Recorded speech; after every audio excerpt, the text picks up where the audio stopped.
BBC প্রবাহে আপনাদের সবাইকে স্বাগত জানাচ্ছি। আমি শারমিন রমা। শুরুতেই দেখে নেব আজ কি থাকছে। বেঁধে দেয়া সময়সীমা শেষের পথে ইরানকে দেয়া হুঁশিয়ারি থেকে সরে আসলেন মার্কিন প্রেসিডেন্ট। আগামী 5 দিন তেহরানের বিদ্যুৎ কেন্দ্র ও জ্বালানি অবকাঠামোতে সামরিক হামলায় যাবে না ওয়াশিংটন। সৌদি আরবের প্রিন্স সুলতান বিমান ঘাঁটিতে ক্ষেপণাস্ত্র ছুড়ল ইরান। বাহরাইনের মার্কিন পঞ্চম নৌবহরেও আঘাতের দাবি IRGC'র। ইসরায়েলের জায়নিস্ট এয়ারোস্পেসে ইয়েমেনের বিদ্রোহী গোষ্ঠীর হামলা। ইরান যুদ্ধের প্রভাবে বিশ্বজুড়ে আরেক দফা বাড়ল তেলের দাম। প্রতি ব্যারেলের দাম পৌঁছেছে $113। পরিস্থিতি জটিল হলে তেলের দামে বড় ধরনের ওঠানামার আশঙ্কা বিশ্লেষকদের। এবার যুক্তরাষ্ট্র ইসরায়েলের ভয়াবহ হামলার মুখে ইরান। তাবরিজে আবাসিক এলাকা ও পার্কে হামলায় নিহত 6। যুদ্ধে ইরানে মৃতের সংখ্যা 1,500 ছাড়ালো। ট্রাম্পকে উদ্দেশ্য করে নজিরবিহীন বিদ্রুপাত্মক মন্তব্য জোলফাগারির। ইংরেজিতে প্রকাশিত ভিডিও বার্তায় মার্কিন প্রেসিডেন্টকে "ইউ আর ফায়ার্ড" বলে ব্যঙ্গ। হরমুজ প্রণালী খুলে দেওয়ার জন্য ইরানকে দেয়া মার্কিন প্রেসিডেন্ট ডোনাল্ড ট্রাম্পের সময়সীমা আজ মধ্যরাতে শেষ হচ্ছে। বাংলাদেশ সময় মঙ্গলবার ভোর নাগাদ শেষ হতে যাওয়া এই সময়সীমা নিয়ে মধ্যপ্রাচ্য সংকট আরও ঘনিয়ে ওঠার আশঙ্কা করা হচ্ছে। এর আগে গত শনিবার মার্কিন প্রেসিডেন্ট হুমকি দিয়ে বলেন 48 ঘন্টার মধ্যে কোনো হুমকি ছাড়া হরমুজ প্রণালী খুলে দেয়া না হলে যুক্তরাষ্ট্র ইরানের বিদ্যুৎ কেন্দ্রগুলো ধ্বংস করে দেবে। বাংলাদেশ সময় রোববার 5:45টার দিকে শেয়ার করা পোস্টে ট্রাম্প বলেন, যদি ইরান ঠিক এই মুহূর্ত থেকে 48 ঘন্টার মধ্যে কোনো হুমকি ছাড়াই হরমুজ প্রণালী সম্পূর্ণরূপে খুলে না দেয়, তবে মার্কিন যুক্তরাষ্ট্র তাদের বিভিন্ন বিদ্যুৎ কেন্দ্রে আঘাত হেনে সেগুলোকে নিশ্চিহ্ন করে দেবে এবং শুরুটা শুরু হবে সবচেয়ে বড়টি দিয়ে। জবাবে তেহরান জানিয়েছে তাদের বিদ্যুৎ কেন্দ্রে হামলা হলে যুক্তরাষ্ট্রের সঙ্গে সংশ্লিষ্ট গালফ দেশের জ্বালানি স্থাপনায় হামলা চালাবে ইরান। দেশটির পার্লামেন্টের স্পিকার হুঁশিয়ারি দিয়ে বলেছেন, ইরানের বিদ্যুৎ কেন্দ্রগুলোতে যুক্তরাষ্ট্র ও ইসরায়েল যদি হামলা করে তাহলে গালফ অঞ্চলের দেশগুলোর জরুরি অবকাঠামোতে অপূরণীয় ধ্বংসযজ্ঞ চালানো হবে। পাল্টাপাল্টি এ হুঁশিয়ারি মধ্যপ্রাচ্য সংকট আরও প্রকট আকার ধারণ করার লক্ষণ বলে মনে করছেন বিশ্লেষকরা। সৌদি আরবের প্রিন্স সুলতান বিমান ঘাঁটি এবং বাহরাইনে মোতায়েন করা মার্কিন পঞ্চম নৌবহরে ড্রোন ও ক্ষেপণাস্ত্র হামলা চালানোর দাবি করেছে ইরানের Islamic revolutionary guard corps IRGC। বাহিনীটির পক্ষ থেকে বলা হয়েছে, প্রিন্স সুলতান বিমান ঘাঁটিটি মার্কিন সামরিক বাহিনী মোতায়েন ও অভিযানের জন্য একটি অত্যন্ত গুরুত্বপূর্ণ কেন্দ্র এবং সেখানে মার্কিন গোয়েন্দা বিমানগুলো অবস্থান করে। এই কৌশলগত অবস্থান বিবেচনা করেই তারা সেখানে ব্যালিস্টিক ক্ষেপণাস্ত্র দিয়ে হামলা চালিয়েছে বলে দাবি করা হয়েছে। একই সময় ইরান সমর্থিত ইয়েমেনের সশস্ত্র গোষ্ঠী ইসরায়েলের বেন গুরিয়ান বিমান ঘাঁটির কাছে অবস্থিত জায়নিস্ট এরোস্পেস ইন্ডাস্ট্রিজ সেন্টারে হামলা চালিয়েছে। এই অভিযানে তারা অত্যন্ত বিধ্বংসী আরাস-2 অ্যাটাক ড্রোন ব্যবহার করেছে বলে দাবি করা হয়েছে। তবে এসব হামলার বিষয়ে ইসরায়েল কিংবা যুক্তরাষ্ট্রের কর্মকর্তাদের কাছ থেকে তাৎক্ষণিক কোনো আনুষ্ঠানিক মন্তব্য বা প্রতিক্রিয়া পাওয়া যায়নি। মধ্যপ্রাচ্য জুড়ে ইরানের এই বহুমুখী হামলার দাবি এবং ইসরায়েল ও যুক্তরাষ্ট্রের আগ্রাসন পুরো অঞ্চলের নিরাপত্তা পরিস্থিতিকে আরো উত্তপ্ত করে তুলেছে। ইরানকে হরমুজ প্রণালী খুলে দিতে 48 ঘন্টার সময়সীমা বেঁধে দিয়েছেন মার্কিন প্রেসিডেন্ট ডোনাল্ড ট্রাম্প। একই সময়ে চলমান সামরিক অভিযান অব্যাহত রাখার ঘোষণা দিয়েছে ইসরায়েল। এই দুই ঘটনার প্রভাবে বিশ্ববাজারে জ্বালানি তেলের দাম ঊর্ধ্বমুখী হয়েছে। ব্রিটিশ সংবাদ মাধ্যম দ্য গার্ডিয়ানের এক প্রতিবেদনে বলা হয়েছে, নির্ধারিত সময়ের মধ্যে প্রণালী চালু না করা হলে ইরানের জ্বালানি অবকাঠামোর উপর হামলার হুঁশিয়ারি দিয়েছেন ট্রাম্প। অন্যদিকে ইসরায়েল জানিয়েছে চলমান সংঘাত আরো কয়েক সপ্তাহ ধরে অব্যাহত থাকতে পারে।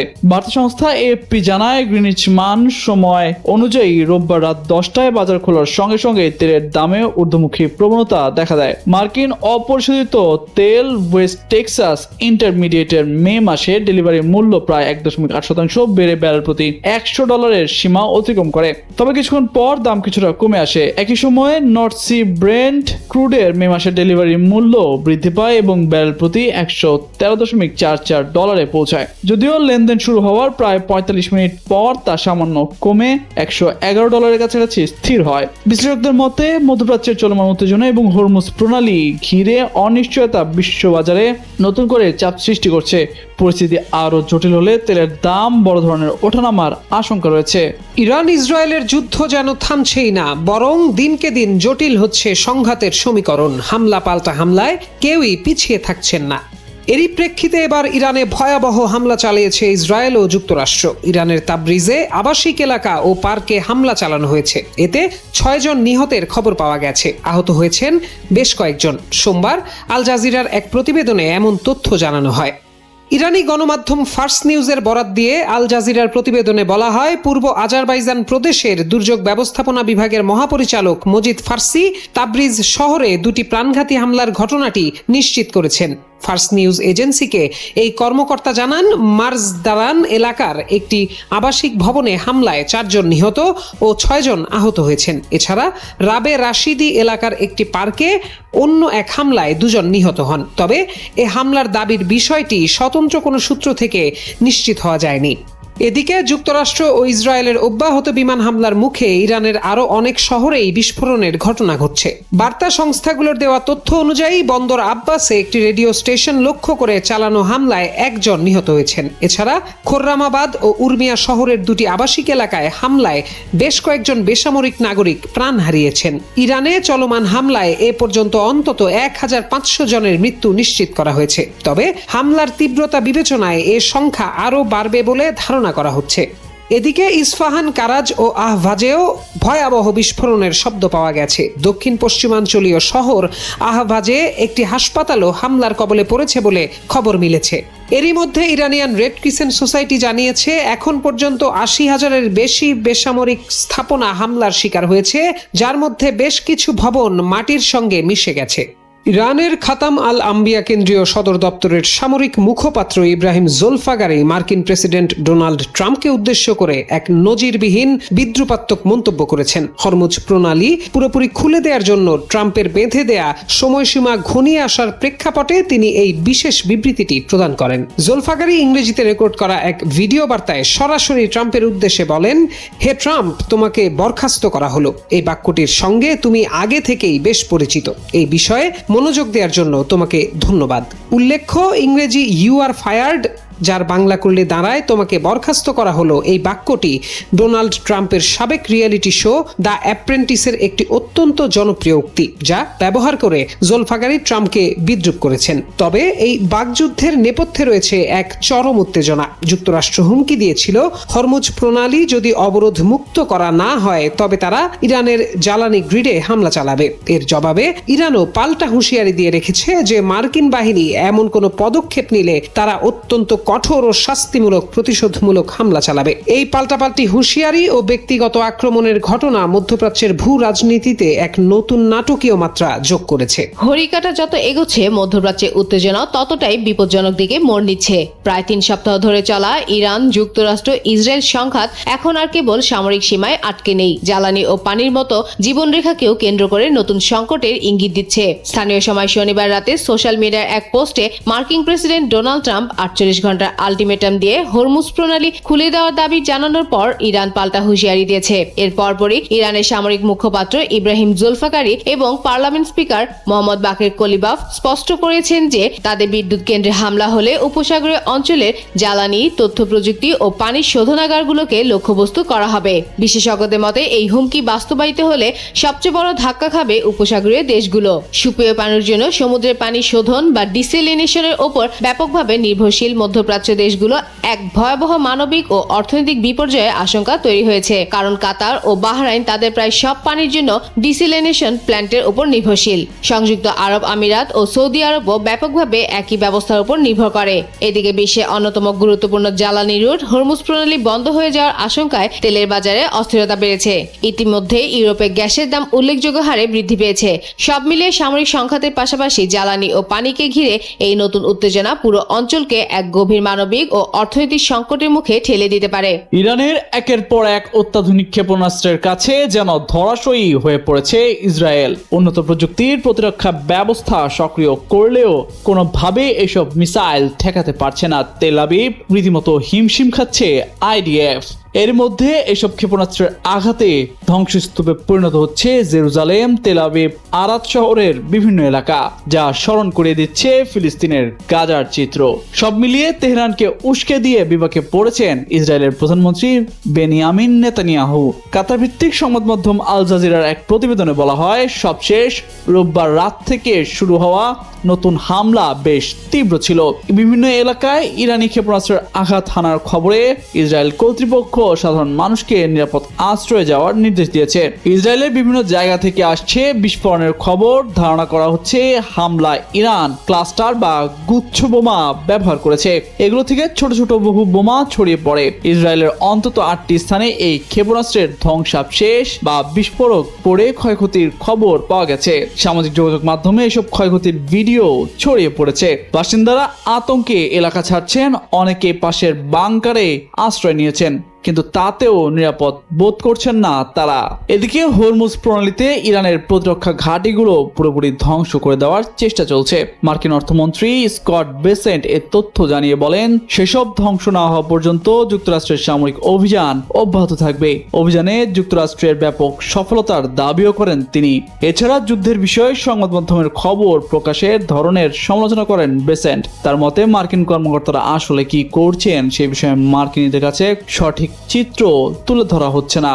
ইসরায়েলের আরাদে ইরানের ভয়াবহ হামলায় 180 জনের মতো আহতের ঘটনার পর মুখ খুলেছেন ইসরায়েলের প্রধানমন্ত্রী বেনিয়ামিন নেতানিয়াহু। এই ঘটনার প্রেক্ষিতে নেতানিয়াহু বিশ্ব নেতাদের ইরানের বিরুদ্ধে মার্কিন ইসরায়েলি অভিযানে যোগ দেওয়ার আহ্বান জানিয়েছেন। রোববার নেতানিয়াহু এবং অন্যান্য ইসরায়েলি উচ্চপদস্থ কর্মকর্তারা দক্ষিণাঞ্চলীয় শহর আরাদে ক্ষেপণাস্ত্র হামলার ঘটনাস্থল পরিদর্শন করেন। এ সময় নেতানিয়াহু সতর্ক করে বলেন, ইরান যে কোনো সময় ইউরোপের গভীরে পৌঁছাতে পারে।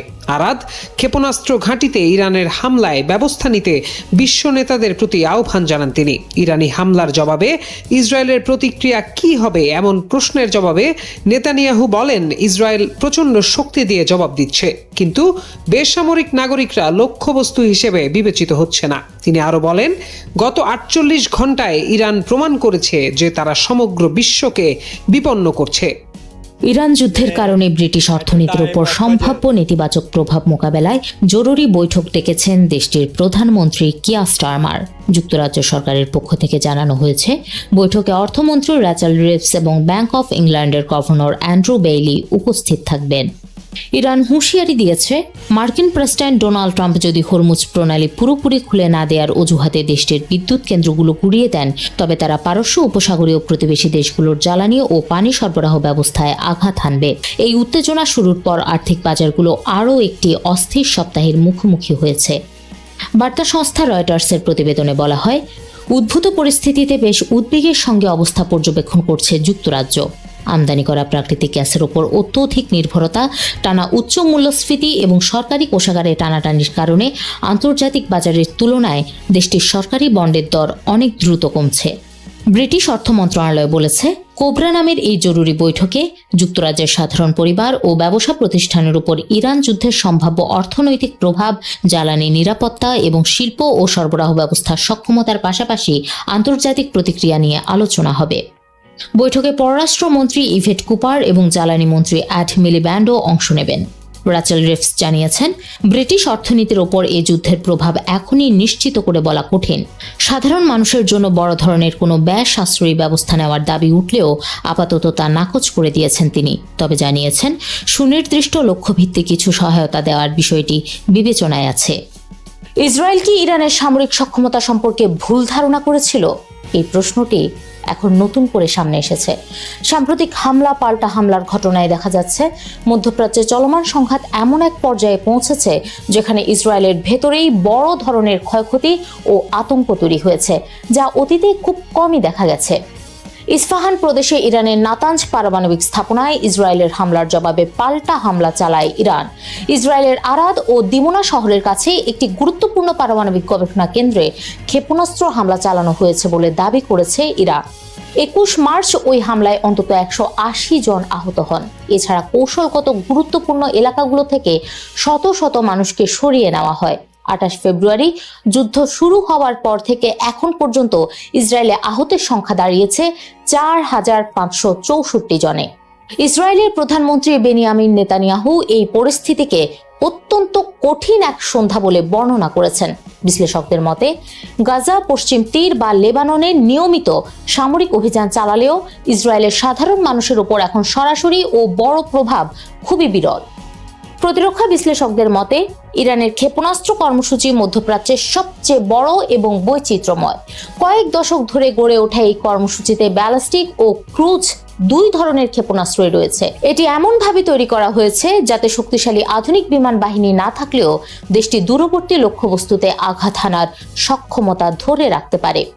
ইরানের কাছে স্বল্প, মাঝারি ও দীর্ঘ পাল্লার নানা ধরনের ক্ষেপণাস্ত্র রয়েছে। স্বল্প পাল্লার ক্ষেপণাস্ত্রগুলোর পাল্লা সাধারণত 150 থেকে 800 কিলোমিটার। এগুলো মূলত কাছাকাছি সামরিক লক্ষ্যবস্তুতে দ্রুত হামলার জন্য ব্যবহার করা হয়। এই ধরনের ক্ষেপণাস্ত্রের মধ্যে পড়ে ফাতেহ সিরিজ, জুলফিকার, কিয়াম-1 এবং শাহাব-1 ও শাহাব-2।